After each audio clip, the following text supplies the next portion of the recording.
Good morning students.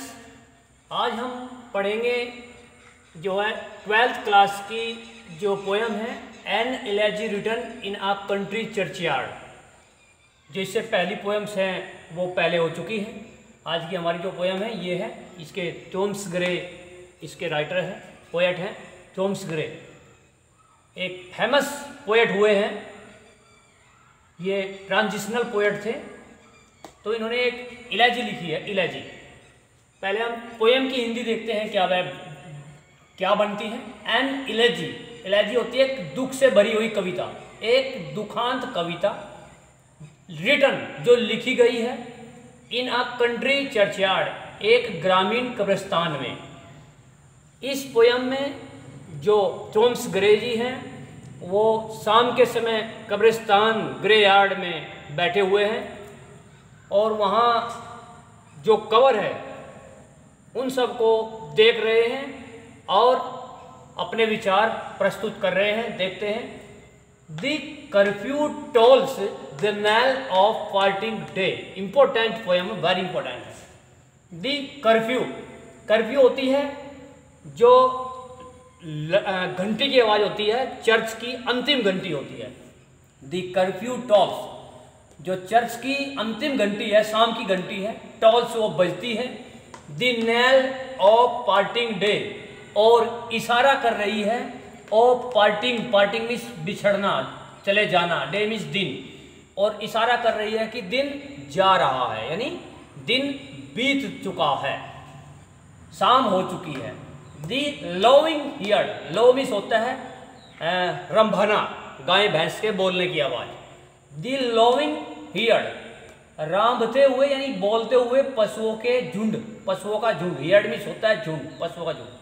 Wind slowly over the ली, धीरे धीरे, wind slowly धीरे धीरे आ रहा है, ओवर द होते हुए, द ली घास के मैदान से, यानी रांभते हुए या बोलते हुए पशुओं का झुंड धीरे धीरे हवा की तरह आ रहा है घास के मैदान से होता हुआ। किस समय? शाम के समय। दी प्लोमैन, प्लोमैन होते हैं किसान, फार्मर्स, और किसान homeward plots his very way, homeward अपने घर की ओर, प्लॉट्स दिन भर का कार्य करके, हिज वेरी वे अपने घर की ओर जा रहे हैं सभी किसान।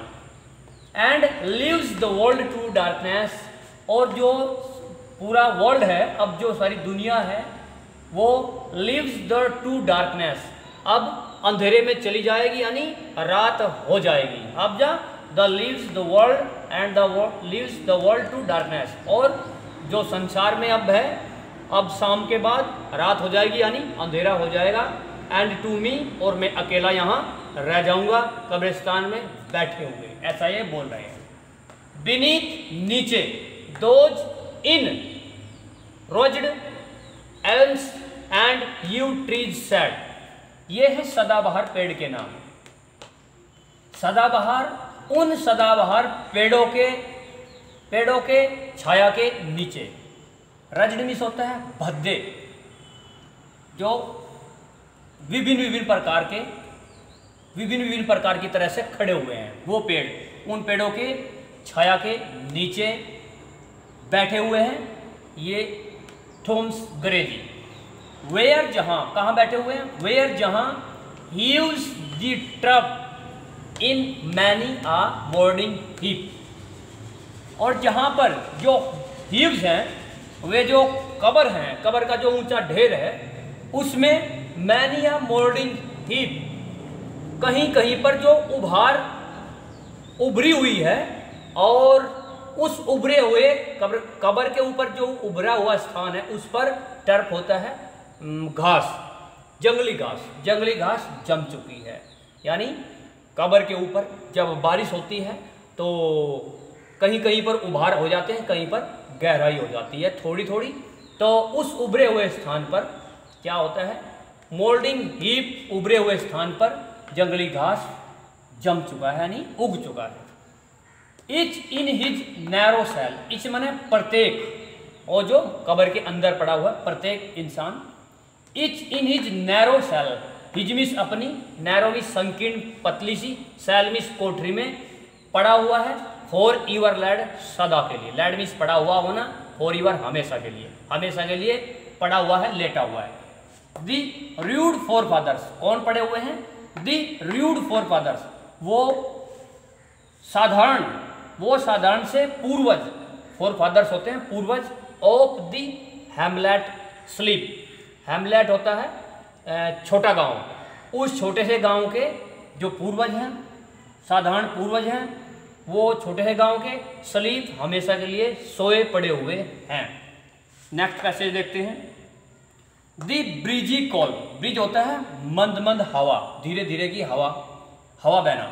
दी ब्रीजी कॉल, धीरे धीरे हवा की जो आवाज है, ऑफ इंसेंस ब्रीदिंग मॉर्न, जो सुबह ही सुबह तरोताजा कर देती है सांसों को।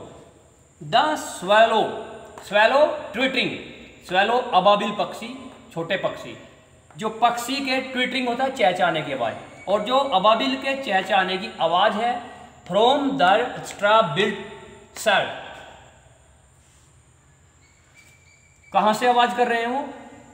अस्ट्रा मीस होता है घास तिनके से, बिल्ट मीस बने हुए, और सैड मीस घोंसले से, जो घास फूस के बने हुए घोंसलों से अबाबिल पक्षी ट्विटरिंग कर रहा है, चहचहा रहे हैं, चहचहाने की जो आवाज है। द कॉकस्ट्रिल क्लैरन, और जो मुर्गे के तीखी बांग देने की आवाज है, और द इकोइंग हॉर्न, और जो प्रतिध्वनि करने वाले यानी गूंज पैदा करने वाले जो जंगली शिकारियों का जो बाजा होता है उसकी जो आवाज है, ये सब जो आवाज है, नो मोर सेल रोज, इनमें से कोई भी आवाज नो मोर सेल रोज नहीं उठा सकती है। दैम मीन्स उनको, उन फोर फादर्स को, उन जो कब्र में पड़े हुए हैं उनको, फ्रॉम दियर स्लोली बैड, उनके उस छोटे से प्यारे से बिस्तर से उनको ये सब आवाजें नहीं उठा सकती है, नहीं जगा सकती हैं।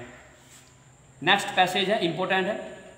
Late not ambition mock their useful toil, ए महत्वाकांक्षी आदमियों, ए महत्वाकांक्षी इंसानों, लेट नॉट मॉक, एम्बिशंस होता है महत्वाकांक्षी, मॉक होता है मजाक बनाना, लेट नॉट मॉक, मजाक मत बनाओ, दियर उनके यूजफुल टॉयल, उनके साधारण और लाभदायक कार्यों के, जीवन में जो उन्होंने कार्य किए थे उसकी मजाक मत बनाओ।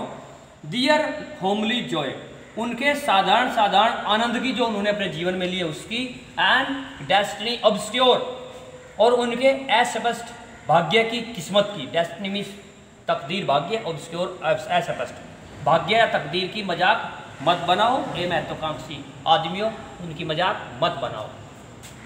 Nor grandeur hear with a disdainful smile, और ना ही ए महान आदमियों, नहीं ए शानदार शान रखने वाले इंसानों, here with a disdainful smile, उनको, उनकी बातों को, डिस्डेनफुल होता है शर्म से भरी हुई या फिर मजाक से पूर्ण, स्माइल भी हंसी, मजाक से भरी हंसी के साथ उनकी बातों को मत सुनो, हे शान रखने वाले इंसानों।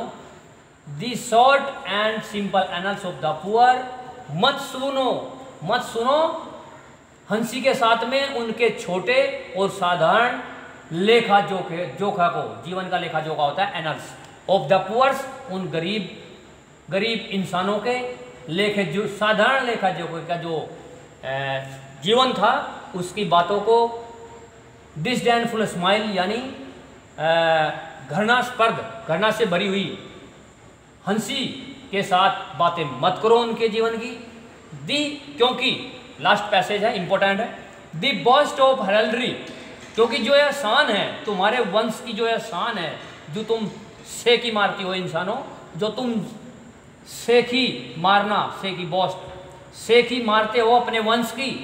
दी पंप ऑफ द पावर, और अपनी ताकत का जो तुम गरूर करते हो, उस पर अभिमान करते हो, और ऑल दैट ब्यूटी, और ये सब जो सुंदरता है जिस पर तुम सुंदरता पर अपने अहंकार करते हो, and all that wealth your gave, और वो सारा वेल्थ धन धन जो तुम्हें प्राप्त है, जिस पर तुम अपना अभिमान करते हो, ये सब का सब अवैट्स अलाइक द इनएविटेबल आर, ये सब का सब अवैट्स अलाइक, अवैट्स मीन्स होता है तुम्हारे पास तक रहेगा, अलाइक द इनएविटेबल आर, केवल उस अंतिम घंटे तक, अंतिम अक्षण तक ही रहेगा, यानी मृत्यु तक ही तुम्हारे पास रहेगा।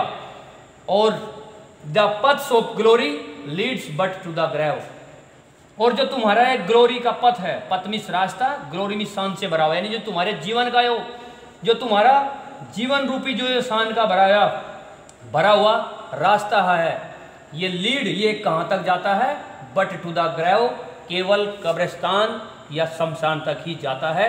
जो शान का जीवन है, शान से भरा हुआ ये तुम्हारा जीवन है, ये सब कहाँ तक जाता है, बस ग्रेव तक जाता है, यानी कब्रिस्तान या शमशान तक ही जाता है, इसका अंत हो जाता है।